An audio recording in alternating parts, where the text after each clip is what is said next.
Welcome to Pakenham in Cardiniashire, to my quirky garden.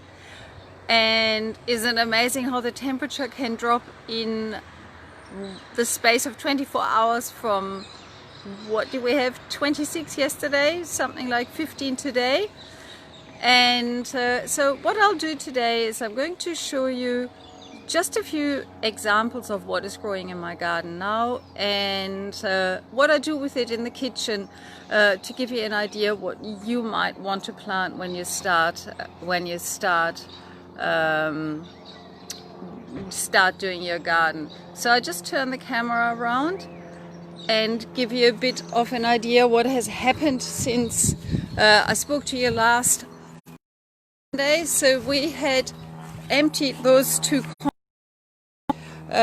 and then just refilled them with the materials that weren't quite decomposed, and there's already new stuff on there, as you can see. And then I have topped up these beds here, and I just topped it up around some existing plants that I didn't want to sacrifice. I had pulled out the tomatoes that were nearly finished. The remaining ones, you may see that. Sorry, I'm dropping in and out of connection. There's some sort of internet trouble. I've stopped the Wi-Fi and I'm using my internet. It should work. It normally does. So the tomatoes, I'm just hanging up here over my honeysuckle, sort of to naturally air ripen them, and they seem to last much better out here than inside. Anywhere you can store. I've tried sort of different ways of storing them. So I topped this up with the lovely fine compost, and it felt so good. It smelled so good. A true lovely compost never stinks. It's just always a pleasure to put your nose in it. And here I planted carrots and onions. Carrot and onions really like each other's company. I believe onions repel the carrot fly or moth, whatever it's called, and gives you better carrots. So they should grow incredibly well in this lovely soft soil. No resistance there for the carrots to grow. So what I did to remind me what I want to talk to you about is I placed little reminders here. So this is a little fire tonic that I made from herbs and horseradish the other day to keep the viruses at bay. And this is the thyme growing. So I cleverly, to save space, I just grow the thyme under these other plants here to save space, and it makes a really nice ground cover, and it smells divine when you step on it. Here is some of the horseradish that I have used, and I've got another standing of horseradish just here. Actually, I had used this one here, and I have used the leaves as well as the roots that are long and go in pretty deep. This is a seedling box. There I put some icicle radish in here there about a week ago, and you can see they've already grown heaps. This was done 2 weeks ago. It has beetroot and lettuce and some lovely dill. So my recommendation here is to, with these items that you don't need that much of, to just do successive sowings. Just put in a little bit. And before you buy seeds, maybe really think about or look over your shopping list. What am I normally buying? What type of veggies, herbs, and stick with those. Because once you're in I can tell you, I'm like a kid in a candy shop when I go into a seed place like Diggers. I want to buy them all. So I've made myself a list what I realistically can grow, and you also only need a few seeds. So, for example, of each kind. So these are a type of zucchini. I've only got one plant. That's plenty enough for the three of us. And I've got these tromboncino zucchinis. Got a couple of plants. I've actually got too many. So when you have too much of any products, you need to think about before you put them to the soil. You have to have a plan B. You know, there's only so many zucchini dishes you want to eat. And one way to not overload the freezer is what Tesh has already shown you via fermentation. So this is just lovely. Hi Meg, lovely seeing you. Seeing you joining us. Wonderful. Looks like Mel is here as well. So this is just sliced zucchinis. Some spices. I put fennel seeds on top there to submerge my zucchini into the brine, and just salt water. And that ferments, and then pretty much is edible for the next 100 years, kind of, loosely. And yeah, that's one way to get rid of extra zucchini. And of course the zucchini fritters that I showed you how to do. And you get lots of herbs, as you saw in there as well. So what else did I put out to share with you? You can see the tomatoes are finishing. However, there's still enough for us to have tomatoes every single day, and they taste really, really yummy. I often just pick one and munch on it. Oh, and you can see this ridiculously big pumpkin there. And that's another thing you want to consider. It's really not clever to grow big pumpkins. I was just attracted to, how big can I grow it, just for a bit of fun. So what I'll do when I slaughter him, he'll go, hi guys. I'll slaughter him and then share him with the neighbors, because it goes moldy relatively quickly once you have cut it. However, not cutting it, it can last a very long time. I had pumpkins just sitting along the perimeter of the house, and they lasted 4 months. That was pretty amazing. It's always worth trying. So here, humble purslane, which is a weed, and I forever wanted to make these purslane pickles, so I did, and they're really, really, really yummy.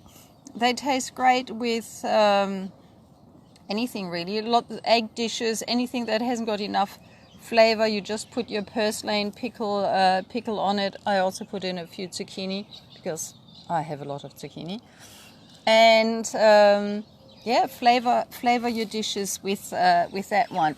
So here we've got the broad beans. They've already been in from seed.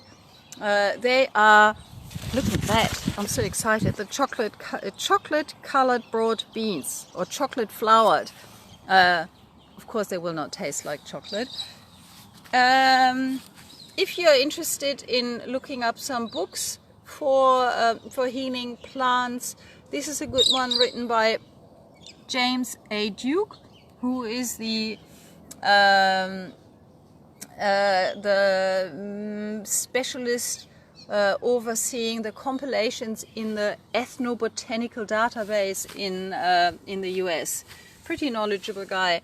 Now, Sandra Alex Katz has just been to Pakenham to show us a demonstration how to do sauerkraut. That was exciting. And this is his latest work, The Art of Fermentation. Anything you ever wanted to know about fermenting is in here. This is his precursor book, Wild Fermentation. Lots of really, really simple fermenting recipes. A good starter, that one. And last book, this is a basic book on how to grow fruit and vegetable in Australia by diggers. And I find that really useful when I quickly want to look something up. So going further, my home collected seeds of coriander are showing, and so you can see the patches where it's a bit thick. I will just pull a few out and actually just eat them, because they're like sprouts. All little seedlings are edible, and they're pretty delicious. So the next one that is good to grow and goes in now into the autumn garden as well is all your brassicas, or also called cruciferous vegetables, or cabbages. And these can be turned into sauerkraut. Here's a sauerkraut that I made a while ago from a purple cabbage that I had. Again, you know, for the three of us, I had 6 cabbages here. It's plenty enough for a few months to feast on.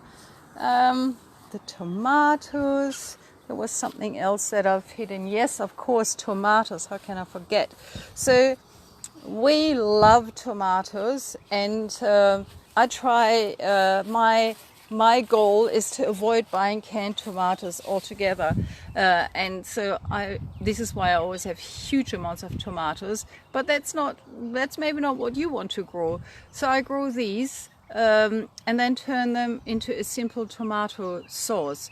So basically, that is just tomatoes chucked in a pot. I put in a little bit of onion and garlic, sometimes nothing, and then I label them tomato only, and I just cook them till they boil. Maybe I reduce them a little bit.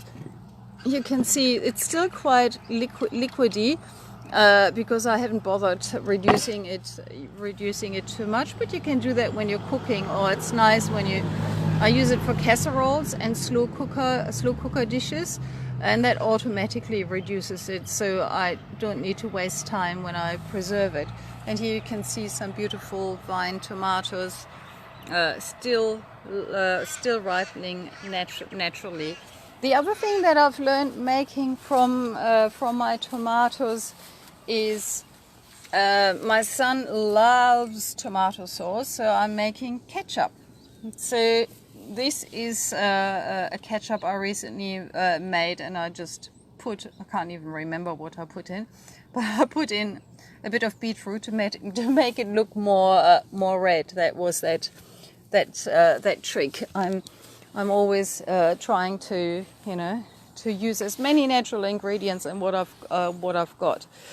Speaking about beetroot, Shoheli is going to do a cooking demonstration of a beetroot dish tomorrow at 5 p.m. on A Guide to Cardinia.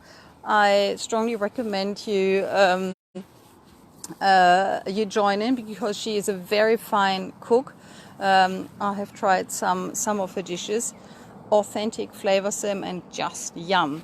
So I think that was all from me for the garden session today. I just quickly show you my new seedlings that have gone in to give you an idea what there is to plant this time of the year. So I've got carrots, and again I leave them, once they're good, I leave them in the ground rather than pulling them and putting them in the fridge. So I start harvesting them when they're quite small, and then I usually just eat them without anything. I've got onion in here. I have got radish and more carrots there. You might remember I had these massive Jerusalem artichokes growing along this fence line. They're all out, and I've got so many. If anyone wants some Jerusalem artichokes, they're waiting here for you, 41 Smethurst Avenue in Pakenham. Please pick some up. Message me and pick some up if you will. And what I planted there is, or I should say sown there, is broad beans, namely crimson flowered ones. I couldn't resist. Diggers had these interesting broad beans, so I just thought, yeah, let's try something new. Here you can see those sort of wet patches there. This is where I just poured some water on the seeds, and we've got lovely kohlrabi growing there. And this is another seed that I have collected myself from parsley that had flowered, and look how reliably that has come up. I couldn't believe that. I'm usually not a good parsley grower, and I'm very happy to have succeeded with that one. And what else have I put in? Zucchina Savoy, which is another cabbage-like plant, and some parsnip. You can't see anything yet. The seeds are still just only in this big ramble. I've just placed a few kale seeds which are popping up and are looking quite good. Okay, that's it from me. I wish you a wonderful evening. Rug up, it'll be a cool night. I'm going to bake bread tonight. I'm using up my last of the sourdough, and yeah, I look forward to listening to some awesome live music at 7:30 tonight on A Guide to Cardinia. I've forgotten those lovely women's names, but they're phenomenal musicians, and I strongly encourage you to lend them your ear. Have a fabulous night. Lots of love. Stay chirpy. Ciao.